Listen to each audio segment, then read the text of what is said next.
اے ایمان والو انصاف پر قائم رہو اور اللہ کے لیے سچی گواہی دو، خواہ یہ تمہارے اپنے خلاف یا تمہارے ماں باپ اور رشتہ داروں کے خلاف ہی ہو۔ اللہ رب العزت نے قرآن میں ماں باپ کو کیا اہمیت دی ہے اور دنیا میں پیسے کے پیچھے بھاگنے والے لوگوں کو کیا نصیحت دی ہے، اور ان لوگوں کے لیے اللہ قرآن میں کیا کہتا ہے جو مومنوں کو چھوڑ کر کافروں کو دوست بناتے ہیں۔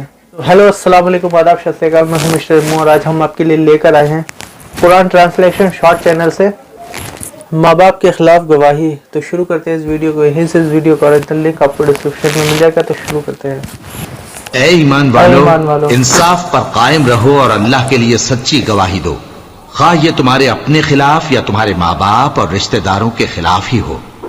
اگر کوئی امیر ہے یا فقیر تو اللہ ان دونوں کا زیادہ خیر خواہ ہے، بس تم خواہش نفس کے پیچھے چل کر عدل کو نہ چھوڑ دینا۔ اگر تم لگی لپٹی بات کہو گے یا سچائی سے پہلو تہی کرو گے تو جان رکھو اللہ تمہارے سب کاموں سے واقف ہے۔ مومنو، اللہ پر اور اس کے رسول پر اور جو کتاب اس نے اپنے اس پیغمبر پر نازل کی ہے اور جو کتابیں اس سے پہلے نازل کی تھیں سب پر ایمان رکھو، اور جو شخص اللہ اور اس کے فرشتوں اور اس کی کتابوں اور اس کے پیغمبروں اور روز قیامت سے کفر کرے وہ رستے سے بھٹک کر دور جا پڑا۔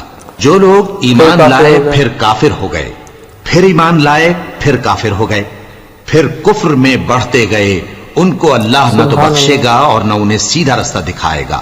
اے پیغمبر، منافقوں یعنی دو رخے لوگوں کو بشارت سنا دو کہ ان کے لیے دکھ دینے والا عذاب تیار ہے۔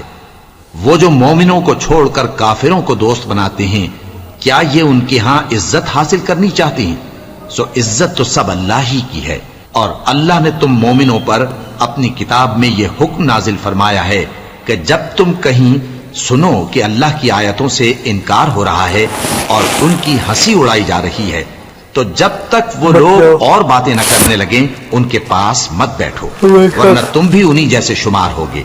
کچھ شک نہیں کہ اللہ منافقوں اور کافروں سب کو دوزخ میں اکٹھا کرنے والا ہے جو تم کو دیکھتے رہتے ہیں۔ پھر اگر اللہ کی طرف سے تم کو فتح ملے تو کہتے ہیں کیا ہم تمہارے ساتھ نہ تھے، اور اگر کافروں کو فتح نصیب ہو تو ان سے کہتے ہیں کہ کیا ہم تم پر غالب نہیں تھے اور تم کو مسلمانوں کے ہاتھ سے بچایا نہیں۔ اب اللہ تم سب میں قیامت کے دن فیصلہ کر دے گا، اور اللہ کافروں کو مومنوں پر ہرگز غلبہ نہیں دے گا۔ منافق ان چالوں سے اپنے نزدیک اللہ کو دھوکہ دیتے ہیں، یہ اس کو کیا دھوکہ دیں گے؟ وہ انہی کو دھوکے میں ڈالنے والا ہے، اور جب یہ نماز کو کھڑے ہوتے ہیں تو سست اور کاہل ہو کر صرف لوگوں کے دکھانے کو اور اللہ کو یاد ہی نہیں کرتے مگر بہت کم۔ ڈاواں ڈول ہو رہی ہیں، نہ ان کی طرف ہوتے ہیں نہ ان کی طرف، اور جس کو اللہ بھٹکائے تو تم اس کے لیے کبھی بھی رستہ نہ پاؤ گے۔ اے اہل ایمان، مومنوں کے سوا کافروں کو دوست نہ بناؤ۔ کیا تم چاہتے ہو کہ اپنے اوپر اللہ کا صریح الزام لو؟ کچھ شک نہیں کہ منافق لوگ دوزخ کے سب سے نچلے درجے میں ہوں گے اور تم ان کا کسی کو مددگار نہ پاؤ گے۔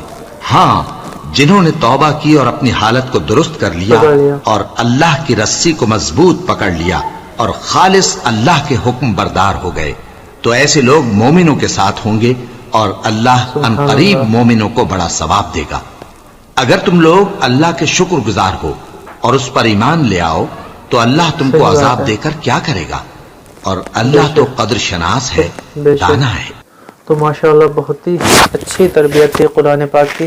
ہم ایسے ہی نصیحتیں قرآن پاک کی آپ کے لیے آئے دن لاتے ہیں۔ اگر ہماری ویڈیو پسند آئی ہے تو ویڈیو کو لائک کرنا، چینل کو سبسکرائب کرنا۔ تو پھر ملیں گے انشاءاللہ نیکسٹ ویڈیو میں، تب تک کے لیے خدا حافظ، السلام علیکم۔